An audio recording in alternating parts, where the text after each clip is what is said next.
Okay, everybody, I'm so sorry for the delay. I think we are live now. Gotta love technology. For some reason, it would not let me just go live. It was just giving me a lot of headaches. So I do apologize. I'm gonna pause for a couple minutes while we get all set up and get everything ready here to give people a chance to log on. So if you have questions, about retiring when your savings may be low or anything like that, go ahead and just put them down in the comments and I'll try to get to them as soon as I can a little bit later. If you can hear me, please just say yes in the comments. Give me a thumbs up, something, so that I know you can hear me, that I'm coming through clearly, and that we're all on the same page, because I think it's so important that it's coming through with a good quality for you, because I think there's going to be a lot of good information for us. So if you can please give me a thumbs up or a yes in the comments, and I will keep a lookout for that while we get started. Okay, good. Deb, thank you. Kevin, Cheryl, thank you so much. I appreciate that. I'm really excited to go over this training with you guys today. There's been a lot of discussion in the group. Let me hide my little shirt here. There's been a lot of discussion in the group from some folks that are worried about their savings that may be a little bit lower, right? We have a lot of folks here on the group and page that have done an excellent job. They have a lot of savings put aside, and that is wonderful. That does de-stress, possibly, right? Because they also could be very big spenders. So, if you're spending $10,000 or $15,000 a month and you have a few $100,000 or $500,000 even, or even $1 million, and you're spending a few thousand, 10 or 15 a month, you can be in a lot of trouble later by overspending. So it's not about how much you have, it's about what you do with what you have and how you're maximizing your current resources, right, to make the most out of your retirement situation. So today we're going to get into some things that I think will be really helpful for you. I'm going to give you some very specific guidance, right, on how to put this plan together. So make sure you get a pen and paper ready, and then keep in mind that this training will be here for you to review after it is over, okay? But we're going to get really specific, because I think it's so important that if you're a little bit lower on the side of savings, that the things we talk about today are going to massively, massively impact you. So let's jump right into today's training. Let me pull this up here. And let's see, let me put my shining face in the bottom corner. And it looks like everything is playing properly, but I want to make sure, let me just double check here, because I don't want to have, like last time where I was, said I was sharing a screen, and then in reality I just wasn't, and I was talking to myself, right, and had to go over everything. So it looks good. If you guys can see this, please again, just say yes, I can see it, or give me a thumbs up that you can see this in your screens, because I want to make sure that we're all on the same page here. Okay, so when you have a situation that you're dealing with that your savings may be a little bit on the lower side, right? If you're not sitting there with $1 million in your retirement accounts, it may feel a lot more stressful when it comes to planning for retirement, and then the worry and concern of running out of money.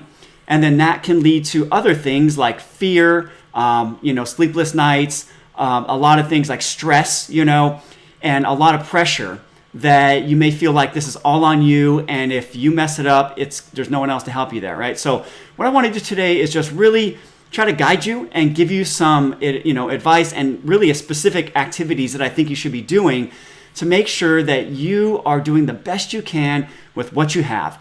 Because at the end of the day, if you're already in your 60s, for example, you don't have 20 or 30 more years to save possibly for retirement. You really have to maximize what you have now, and then over these next few years, really do the right things with your money to put yourself in the best positions. And the biggest thing you could possibly do now is avoiding mistakes, right? Savings and expecting your money to compound, 2 or 3 times over in the next 5-10 years is probably not realistic. But avoiding mistakes and not making mistakes that can jeopardize your whole situation because you did things out of desperation are going to be very crucial. Okay, so let's talk about this today. I'm going to jump right here into the training. It looks like we have everybody on and it's playing properly. Okay, so where do you start, right? Oh, before we do this, I have to let you know, this is my disclaimer. This is not supposed to be investment advice, legal advice, tax advice, or an offer or solicitation of any sort to buy or sell any endorsement, company, security, or fund, or really anything at all. This is for informational purposes, okay? All right, so where where do you go, right? Like, you have to figure out where to start, okay? So I think the first place to start is to get very, very clear on where you're currently at, okay? So once you figure out where you're at, then you can figure out where do you want to go. And then once you figure out where you want to go, then you can figure out what do you need to do to get there, okay? So it's really a 3-step process on getting this all dialed in so that you are in a good place when it comes to your retirement success, okay? So let's start here. Where are you at? So in simple terms, like, what level of income do you need to generate to survive, okay? You need to figure out what level of income you need to generate to survive. That's number one. Like, what is it going to take you to cover your expenses to make sure that you can live and not have to worry about running out of money, okay? That's very important. So let's talk about that. So I'm a big fan, as it says here, right? Keep it simple. Keep it simple financial planning. That is what we do. So what I want you to do is just keep it very simple and just start with a yellow pad or even just a piece of paper, okay? And just get this out. And what we're going to do is we're going to create 3 separate buckets for income needs that you're going to need to plan for, okay? So simple, simple, simple. Get a piece of paper out, yellow pad, whatever, and we're going to create 3 separate buckets to get this all organized here to figure out where we need to go. Okay, bucket number 1. The bucket number 1 is going to be our fixed expenses bucket, okay? So in this bucket, you're going to write down all of your fixed expenses. So these are expenses that are not really going to change on a regular basis, or if they do, it's going to be very minorly, okay? So these are your predictable and reoccurring expenses. So here's some examples. Your rent or mortgage, healthcare, utilities, any loan payments, insurance, any services you pay for like landscaping, housekeeping, memberships, and subscriptions. So pretty obvious, these are expenses that are going to be pretty predictable for the most part. And I know healthcare is an issue, but we'll get to that in a bit later. So I think a good way to think about this is, what do you receive a monthly bill for, okay? So what do you receive a monthly bill for? And this would also include quarterly or semi-annual bills for like car insurance. I know a lot of folks pay it twice a year, whatever it may be. But once you get all of these expenses together, okay, and you want to get all this written down, and then you want to total that number up, okay? So that's going to be your bucket number 1 total. So anything fixed that you know is not going to be changing too often, that's going to be bucket number 1 of expenses, okay? So if there's any questions on that, go ahead and put them in the comments, but I think that is pretty straightforward, and I'm going to pull up my comments here because it doesn't quite show me right on my screen like I would like it to. So that's bucket number 1, okay? So let's go to bucket number 2.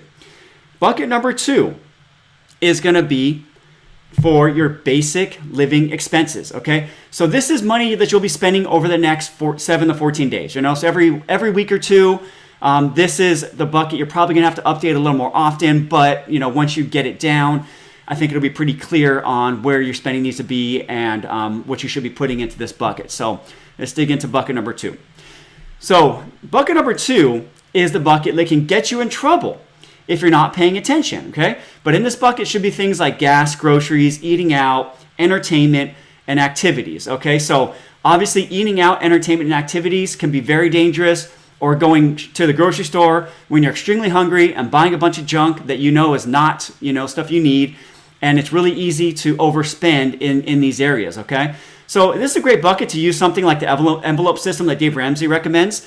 For those of you that you know, are newer to the group, I like Dave Ramsey for step 1, 2, and 3, but once we get to 4, 5, you know, and 6 and beyond, I kind of take a different way because I don't think paying a bunch of commissions is good when you're talking about investments and some other things I disagree with. But his budgeting system is excellent, and I think the idea of using envelopes, right? So to create this. So once you create your categories, you know, you create your categories for gas, for eating out, for entertainment, and for groceries.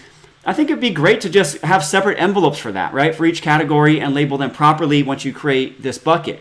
If you're worried about, again, you know, not having a lot of savings put aside, this is where you can possibly make or break your retirement if you don't get it right and you're not paying enough attention to all these little things, okay? So bucket number 2 is going to be these expenses here that are a little bit more variable, but I think they're definitely can be planned out on a 7 to 14 day window. Okay, so you're going to get bucket number 2 outlined with all those expenses. Okay, then once you make a decision on how much is appropriate to spend on each of these categories, you're going to fill these envelopes either on a weekly or bi-weekly schedule, and you're only going to spend what's available in those envelopes and nothing more, right? If you're spending more than what's in there, that means you didn't really plan appropriately, and so you need to go back to the drawing board when it comes to setting up bucket number 2 to make sure that it's appropriate. And you really want to get the stuff down before retirement so that you have an idea of what you're going to need to generate for income. That's the whole idea here, is starting to do this now so you can get a really clear income plan or income needs plan for once you go into retirement.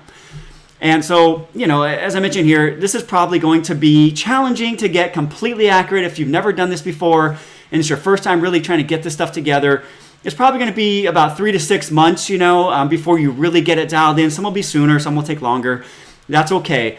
But plan for 3 to 6 months of getting this right. So if you're doing it bi-weekly, over 3 months, that's going to take you about 6 times of writing these things out, getting your envelopes filled up, and getting a plan in place on how to do this to make sure that bucket number 2 is properly allocated, okay? And I think a great way to keep track of it is just to make a little note right on the envelope. So if you use a standard envelope, like a paper penny envelope that you can get from the store, make a little note about the date and then how much you put in each time. So keep a little tally, right? Just on the side of the envelope, use the same envelope over and over, make it real easy, and make a little date and how much you put in to the envelope so that you can keep track there. And if you want to be fancy and go home and put it in a spreadsheet and keep track of it that way, then go ahead and do that, right? That's totally fine if you're that level of nerdiness, which is great. Nothing wrong with that at all. But most people, I think it's a lot better to just put the date and the amount you put in so that you can visually see, what you're putting in there and where you're ending up if you have extra money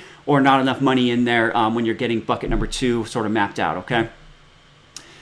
Okay, and then once you figure out your expenses in these categories and you get this really dialed in, then you want to add these up, okay? So far, we have bucket number 1 that is our fixed expenses, and we've added that total up. Now we're going to have bucket number 2, and we're going to total that number up once we, get it dialed in. And you can start from the first time you do it, obviously, but you may need to be a little flexible when it comes to getting it right over the long term, okay? So bucket 1 and bucket 2. So let's talk about bucket 3. So bucket 3 is your future spending bucket, okay? So this is money you will spend in the future in most cases. So this is more of like your planned savings. And this is really more of like cash flow planning where, say if you have income coming in now, where you're going to put it to make sure that you don't have any surprises later and that you are planning ahead for those type of expenses. Okay, and let's go into this here. So as mentioned, this is planned spending that sometimes you will know is coming, like birthdays, vacations, and holidays like Christmas, right? Birthdays and Christmas happened at the same time every year. It seems to be a surprise. People end up putting money on their credit card that they don't have money to pay for every Christmas. But hey, you know what? It's December 25th every year. So if you follow this plan, you're going to be ready for this. Vacations might be a little different, but that's okay. And this bucket is also for things that may be a bit more unplanned. So like if you have pets, right?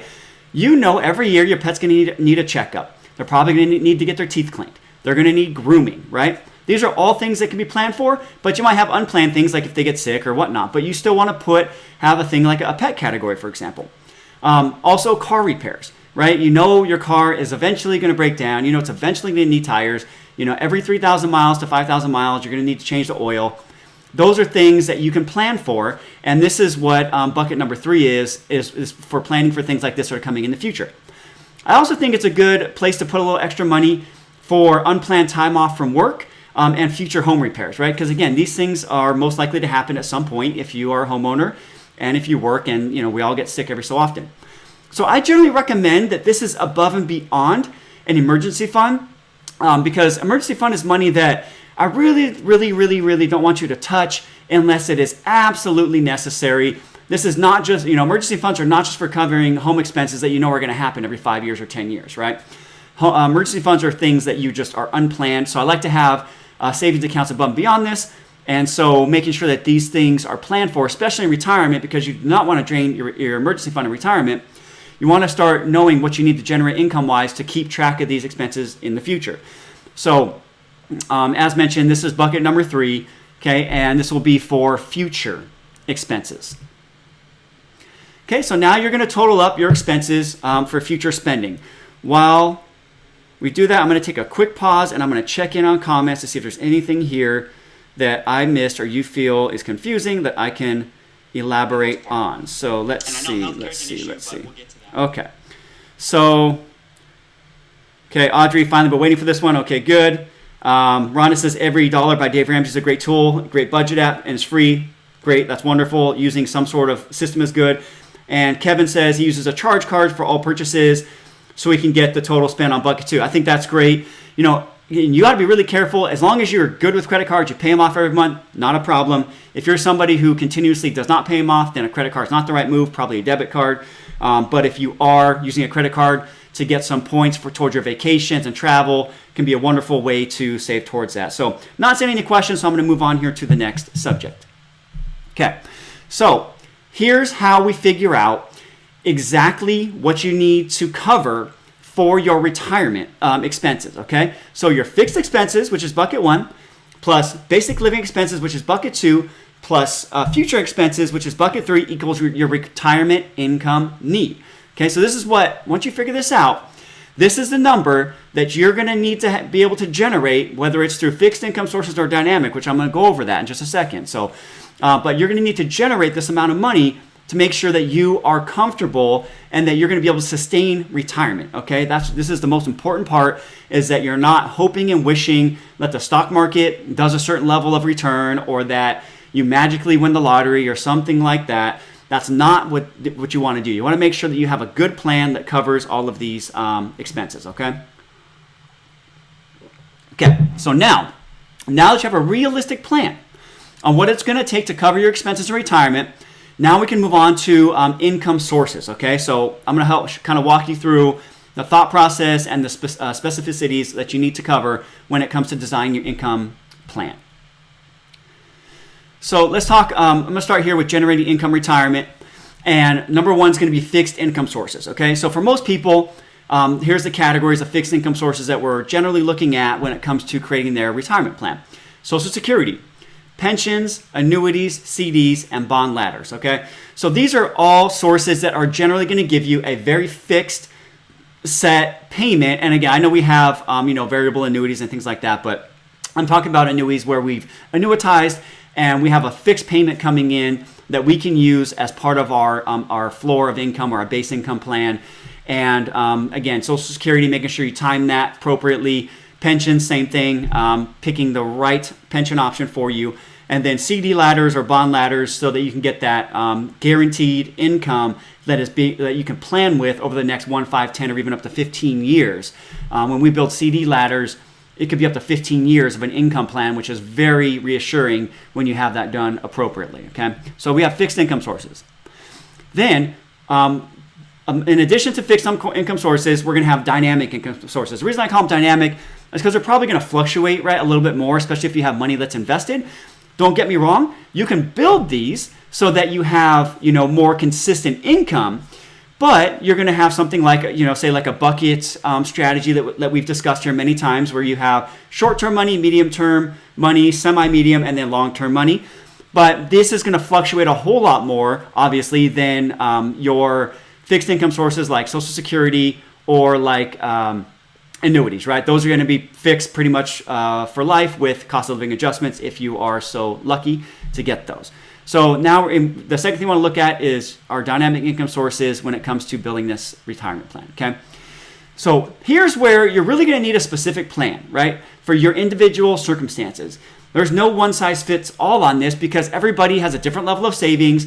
They have a different income need to cover their expenses, and they have a different timeline when they want to retire. So there's a lot of things in here that's going to have to be individualized, but these are the steps you're going to need to take to help you do that, okay? So your goal here should be to maximize your available fixed income sources to give you the best floor or minimum income you will receive, okay? So maximizing that lowest level of income, the lowest level of income you're going to get is going to be really important. Then we'll set up your dynamic income sources to set a minimum and safe rate of withdrawal. So that would be like, what can you really withdraw from your IRAs, 401ks, things like that, and your taxable accounts, in addition to your floor income or your fixed income sources, to make sure, one, you don't run out of money, but two, that you can cover these needs. So there's really two parts to this in the scheme of things. Okay, so let's start with fixed income sources. Okay, the biggest one, right? Because I know everybody in general, right? I know some of you are a little upset you're not going to get Social Security because you have like a windfall elimination provision or, you know, government pension offset, something like that. But most people are going to have Social Security, so we're going to start with that. But Social Security timing is extremely crucial. If you're in a situation where you're a little bit worried that you don't have enough savings, timing Social Security is going to be so valuable to you. I'm going to walk you through that why as well, but this could be one of the most valuable resources you have. So you have to get this right, okay? This is number one. And don't just think that drawing at 62 is the right idea because you're worried that it's going to run out or you're going to die or something like that. That is not the right way to think about it. You want to time this so that if you do live a happy, healthy, and long life, you are getting the most out of this benefit whenever you do draw, okay? And in general, obviously, you have a withdrawal window from 62 to 70, and each year it's going to go up for what you get for the rest of your life. Okay, the big thing here with Social Security is that you have lifetime income plus a cost of living adjustment. Many annuities do not have a cost of living adjustment unless you pay for it, okay? So what that means is you are going to get a lower benefit from your annuity if you select a cost of living adjustment, same thing on your pension generally, but you're going to get a lower starting benefit, so it's going to take you many years to break even if you do select those from your annuity or your pension, for example. But Social Security comes with that built in, okay? That's why Social Security is so powerful, and getting this right is so important, and I talk about it all the time. You guys know me. I always talk about it, and you know, some of you like it, some of you don't, but that's okay. So generally, the cost of living adjustment, or the COLA, I'm going to identify it as COLA from going forward, is announced by the Social Security Administration in October of each year, okay? Last year it was 2.8%. This year it's expected to be the same. I was reading some reports of it potentially being over 3, but it's looking more like it's going to be pretty similar to this last year. So I think that's still great, though. It's not bad at all. Here is the history. Okay, I hope you can see this. You may need to like flip your phone around if you're watching on your phone, or Zoom. If you're on your computer, you should be fine. But this is the history of the cost of living adjustments since back in 1975. So as you can see, back in these days, there were some wonderful cost of living. Look at 1980, 14.3, 1981, 11.2, wonderful cost of living increases. But in general, they're a little bit lower than that. And as you can see here, they've kind of been hovering around 2 to 3% in the last 10, 15 years. And there were a couple of years with no increase in 2009 and 2010, and that's when the market obviously was still in recovery mode. But and even 2015, right? No increase there. So, but this is this is the history of them. So the great news is there is potential for higher than 2 or 3%, right? So that's why I love Social Security, and I love delaying in a sense, because if you can get some of these higher increases, you're not going to see a higher increase than this from an annuity or from a pension. You might, but that's more rare for most people. So pretty mind-blowing when you look at this data of what could happen. Hopefully we don't necessarily have that big, because that means expenses went up a lot, but this is what you could be looking at, okay? So here's why cost of living adjustments are so important, okay? This is from GoBankingRates.com, so it's not just for me telling you. I like to pull outside resources sometimes because I don't want you to have to believe me all the time. I want you to see that others feel the same way.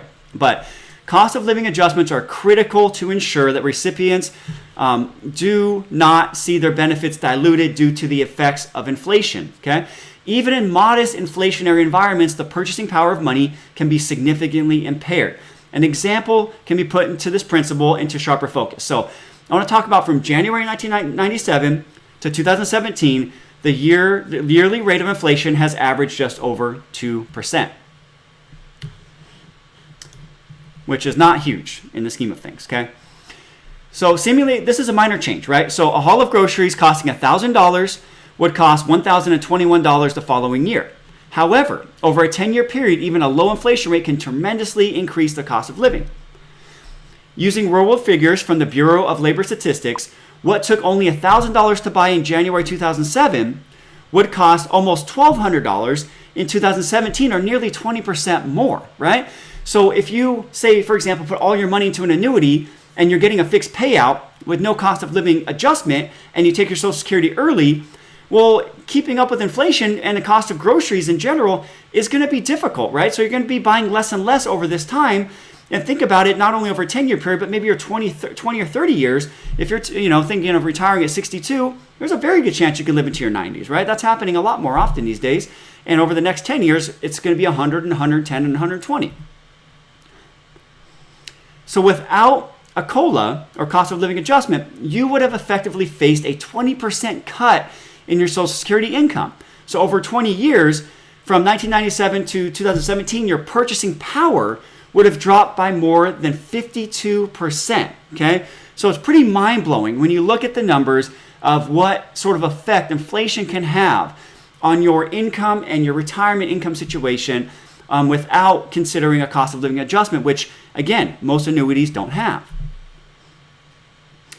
Let's talk a little bit about the history of cost of living adjustments. So the average cost of living adjustment for the past 20 years was 2.1%. However, this number can fluctuate, as I demonstrated in that previous picture, dramatically over the years. So for 2010, 11, and 16, there was no cost of living adjustment. But contrast this with the high inflation period between 1975 and 1982, when the annual cost of living adjustment was as high as 14.3%. So if you draw your Social Security benefit early, this may cause more stress down the line than delaying to have a lifetime of larger benefits. So here's an example. If you were born in 1960 or later, by drawing your SS benefit at 62 versus 67, which would be your full retirement age, you will receive a 30% smaller benefit for the primary benefit recipient and 35% lower for the spousal benefit. Okay, so a spousal benefit is generally 50% of the primary earner's benefit. So this means that you normally would have received $1,500 at 67, you will only receive $1,000, this is per month I should say, at 62. If you were to equate this to how much an additional retirement asset you would need to generate this extra income at a 4% withdrawal rate, you would need $150,000 to safely replace, and this is just a primary benefit, this is $6,000 a year, okay? When you add the spousal benefit in of the decrease that you're going to receive if you draw early, then you're going to need an additional $225,000 in retirement assets for this example, and that you would need to have to equate to what you would have received from a similar increase, right? So if you would have waited to delay, this is really what this delay is worth to you in retirement assets, basing it off a 4% withdrawal rate, which is generally pretty safe, but a lot of very high-level smart people, PhDs, people a lot smarter than me, are recommending that we actually lower that down to 3 to 3.5% to be really safe going forward, because I'm going to talk about that here, but returns are not expected to be as high as they were the future 10 years as they were the last 10 years, okay? The stock market is seemingly pretty squeezed. The juice has been squeezed out of it a lot, so the returns are not expected to be as good in the future decade as they were in the previous decade. Okay, and the other thing that we forget sometimes about Social Security is that this is a guaranteed payment, right? This is not an adjustable payment, as you may have to consider by investing your portfolio in the market. This is money that's coming in every single month. And additionally, over the next decade, as I mentioned, market returns are not expected to equate the previous decade, which means to get the same returns over the future decade, you may potentially have to take more risk and deal with more volatility to receive the same returns going forward. So again, you're taking on more risk possibly by having to generate more from your investment portfolio in the future as you would in the past. Okay, then now that we got Social Security talked about, let's talk a little bit about pensions and annuities. Pensions and annuities have multiple scenarios that you'll need to choose from when determining your payout. Life only, life with beneficiary, and then usually there's multiple options, so like 100% continued payout for your beneficiary, 75-50. There's a variety depending on your pension provider. There's also period certain where you can get a pension for 10 years or 20 years, whatever it may be, and then other options sometimes as well. So you have to make sure you get that, decide on what option is going to be the right one for you when it comes to your pension and annuity decision on top of Social Security. And then really you'll need to put the puzzle pieces together for your individual situation to maximize your options. Okay, so I just want to pause here because I want to make sure we're all on the same page and check for questions. But okay, you have your Social Security benefit as one thing coming in, and if you have a pension or annuity that you've purchased or that you have a pension from work, you want to make sure you're maximizing that as well in relation to the other income sources that you have, right? So timing Social Security is going to come into play when it comes to timing your pensions and annuities that were coming in. So it's sort of like a puzzle you need to build for this situation. Okay, and then the next thing you're going to have for other fixed income sources are CD and bond ladders. So I think CD and bond ladders are a great way to set up a retirement income stream without having to lose control of the asset base as you would when you purchase an annuity, right? When you purchase an annuity, you purchase it, an insurance contract from an insurance company for the guarantee that you will get a lifetime of payments for that amount of money, okay? And that may equate to 3, 4, 5%, something like that of return, but that is usually not a cost of living adjusted return. And so you also lose control of that asset base. So that's why I'm a fan of CD and bond ladders, because if you needed extra cash for something, then you would have the money there that you could pull versus once you have an annuity, all you get is your payment, okay? But with that benefit comes a bit more work and responsibility, right? You have to know yourself and know that you can set that up to appropriately give you the income you need, or you're going to need to get some assistance to determine the best option for you here by working with a professional like a financial advisor, okay? Okay, so before I jump into that, I'm going to check for questions. Patrice says time to hit Medicaid. Hopefully not. Hopefully we can get some actual high-quality healthcare for you. Craig says, does inflation have any effect on what your investments earn? Higher inflation equal higher return? Not necessarily. It could, but not necessarily. There's no guarantee that, say, the S&P 500 is going to have a higher return just because inflation went up. There's no guarantee there. So you got to be careful with that. You can definitely have a down market and increase inflation at the same time. I mean, why not? We've seen some crazy things this last year. I think it's been like 50 years or something since we've seen the bond market and the equities market return negative for the years. Like I think cash in 2018 did the best that over any other asset class, and it's been like 10 years or something since that's happened. So there's definitely situations that don't always map out to what we expect. But in general, equities have outperformed bonds and cash over the long periods, okay? So now let's jump into dynamic income sources. I'm going to get a sip of water before we do this. Okay? And in simple terms, what you're going to need to figure out is the best withdrawal strategy for your situation, okay? Because you're going to have different income sources, right? So when we have income sources, we're generally going to have taxable, tax-free, and tax-deferred, okay? So taxable is anything that's not in the retirement account. Tax-free is like a Roth account, and tax-deferred is something like a traditional IRA or 401k. When it comes to withdrawal methods, generally there's going to be two methods, okay? There's going to be sequential or pro rata, okay? Sequential is when you take the types of accounts you have, so taxable, tax-free, and tax-deferred, and determine what account you should draw from first and in which order to maximize your tax-adjusted wealth. So after-tax money, okay? So if you have a lot of money in a pre-tax account, right, then you're going to have to deal with RMDs, or required minimum distributions, at 70.5. So no matter what, that money is going to be coming out, and there's things you can do between, say, you retire and when you draw Social Security, if you're going to delay, and you can move some of that money from a pre-tax account to a Roth account by doing what are called partial Roth conversions. And a great way to do that is to maximize your lower tax brackets now, and then get yourself set up so that if you're in a higher tax bracket later, you're going to end up paying less tax down the road and keep more of your money. Okay, so that's what I mean by tax-adjusted wealth. And then number two is pro rata, and that's where you take a bit from each account. So you take a little bit from pre-tax, a little bit from taxable, a little bit from tax-free. In most cases, sequential is going to win, but I have seen many cases where pro rata is the correct way. But in most cases, it's usually sequential, okay? So as always, you should determine your strategy based on your individual situation and needs, okay? It's very important that you get this worked out based on your personal situation. Okay, then once you determine your income strategy by deciding when to take your Social Security, your pensions, annuities, and what your withdrawal strategy should be, then you're going to total up those income sources. So you're going to total up the income that you can expect to receive from those different sources, okay? So you already have your buckets of what you need to survive, and then we're going to take the second aspect, which is going to be your income sources, and we're going to see what that totals up to be. Are your income needs less than or equal to the income you can generate from your income sources? If they are, great news. Most likely you can retire with confidence. That's a very good sign that you're going to be in good shape, barring, major expenses that are unplanned for, okay? So if not, then you're going to have to determine whether working longer, lowering your required expenses, or changing your withdrawal rates from income sources is what's going to be required.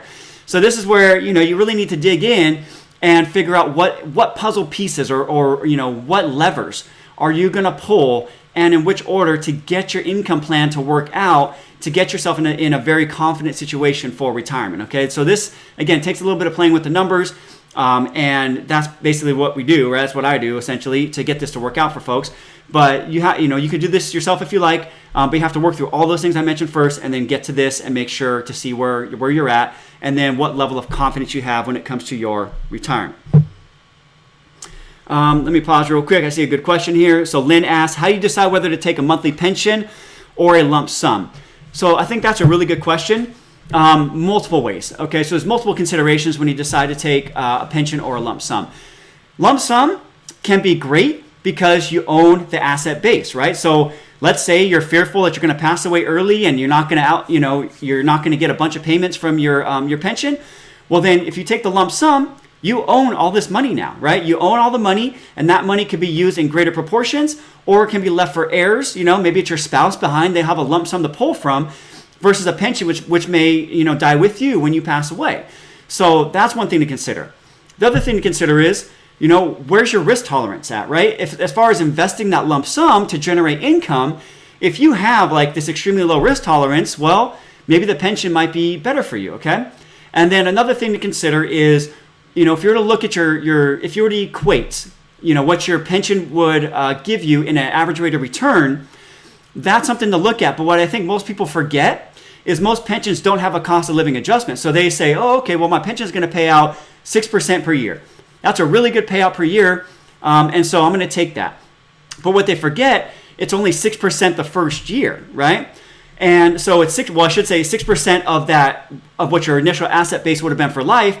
But if there's no cost of living adjustment, the value of that payment goes down each year. Whereas if you would have kept that money invested, and you would actually be able to invest that, take a safe rate of withdrawal, and then the money would generally be increasing each year. So not only can you start with your first year income from that lump sum, but you can increase that by an inflation rate that makes sense for your current situation based on the investment return. So being able to adjust your the payment you pay yourself from a lump sum can be very valuable, especially if you're raising it 3 or 4% per year, or 2 to 3% per year, to keep up with inflation, just like you would with a Social Security benefit. So that can be very valuable. So I think those are some things you need to think through when it comes to this. So Michelle asked the same question, so I think that's great. And then Cheryl talked about, can my home be considered as an income asset? Possibly, but that's a reverse mortgage situation, and I'm not covering that today because there's so much to that, but it possibly can be if you want to use your house as an income source through a reverse mortgage, but there's a lot of other dangers that come in with that, but it might make sense for you if you have no heirs, no other income sources, and that might be, kind of like a last pull the emergency hatch kind of strategy. So something to consider there. Okay, so this sounds like a lot, right?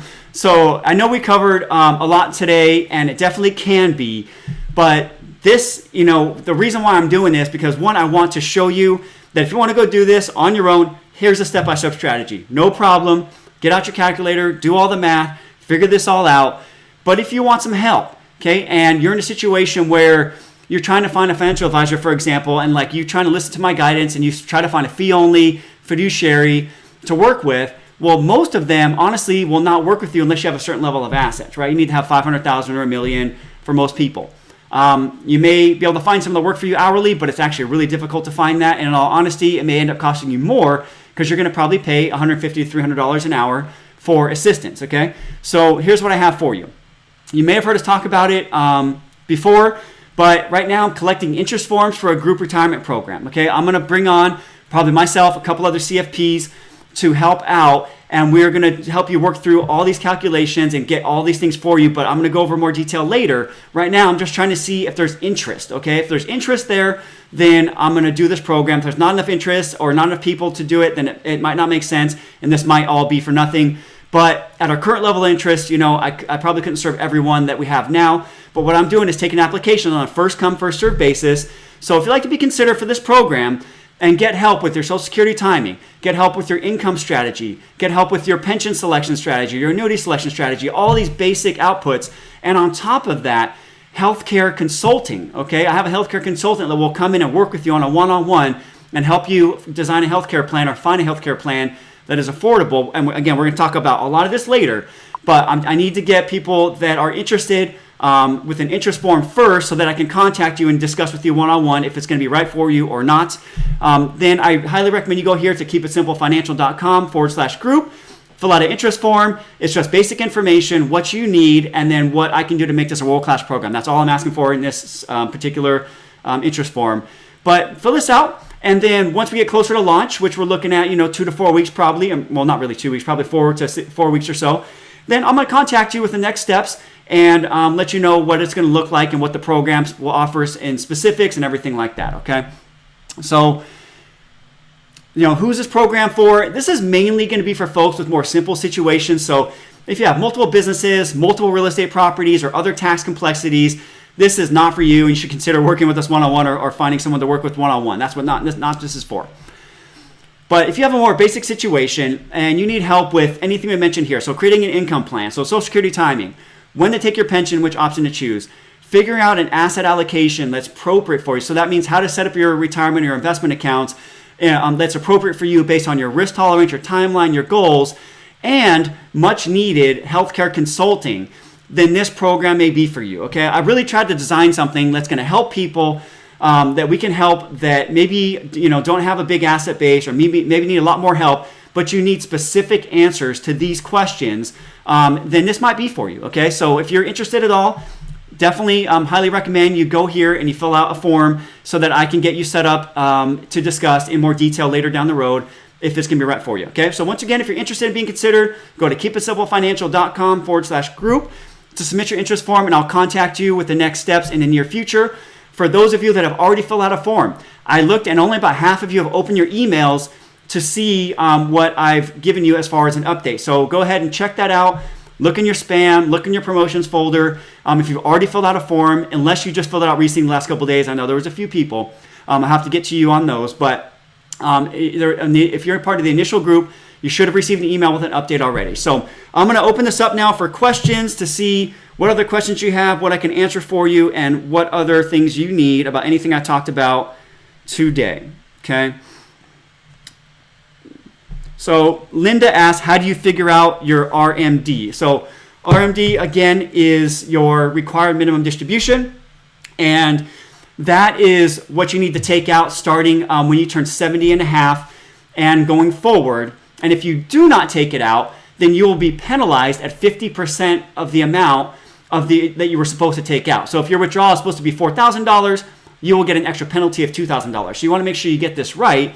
But what you'll do is you go to the irs.gov, and then you can find a table there. If you just search for RMD table IRS, if you just search that on Google, then you will find that in there. And it's pretty easy to find and follow. They give you a calculator or a way to calculate that based on your asset base. So pretty easy.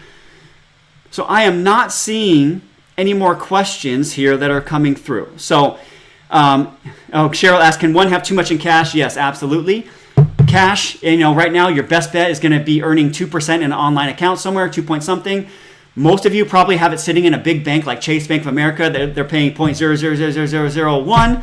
And so if you have, $100,000 in there, you probably got $250 last year, right? Or something like that. So yes, you can definitely have too much in cash. You want to at least be getting the most you can from your cash accounts, but you don't want to overstack cash. You want to get your other cash earning more than you can in the savings account if possible. So that might be through, like I said, a bond ladder, CD ladder, things like that can do better for you than a traditional bank account. All right, I think that is all I have for questions. And again, if you need any help, guys, reach out, leave a comment here. If you're interested in this group, then definitely I highly recommend you go there. Let me show you this as well. If you want help more of in a one-on-one fashion, you're not interested in that, and you want to get help one-on-one, then you can go here and chat with me, set up a call for me personally, and I'm happy to help you out. So if you want to go there, go to keepitsimplefinancial.com/talk, and that's where you can schedule a call with me personally to walk you through your situation. And on those calls, we're going to set up a retirement strategy for you. So typically what we do is figure out where you're currently at.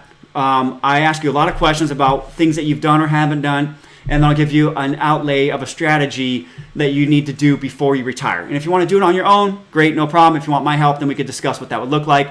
But that's more for a one-on-one, okay? So if you want to get essentially a better price, I'm going to be really honest with you, it's less price to go with the group program, but you're still going to get very specific help, but it's not as in-depth as a one-on-one engagement. Then go to that program, okay? So if you need anything else, guys, leave me a comment, send me a message, set up a call. I'm here to help you. I'm here to help you figure these things out. I want you to be able to have a resource to go to, and that's what this is for. And if you need anything from me, you let me know. Other than that, Susan asked, is this recording going to be available later? Yeah, I'm going to leave it here. You can watch it anytime you want. That's not a problem. And it will be, give it 5 or 10 minutes to upload, and it should be up there, no problem, all right? Other than that, guys, have a great day. I appreciate you. Thank you so much for all your questions, comments, and for attending today. It means a lot to me. I have a huge level of gratitude for, you just really paying attention, listening to me, try to help you out, because I really do love this. It's my highlight of the week every week. I really do love it, and that's why I do it on my day off, right, Sunday, because I know I want to dedicate my time to you here. So have a great weekend. Have a great week, and then I'll be seeing you all around here on Facebook, all right? Have a good one. Bye-bye now.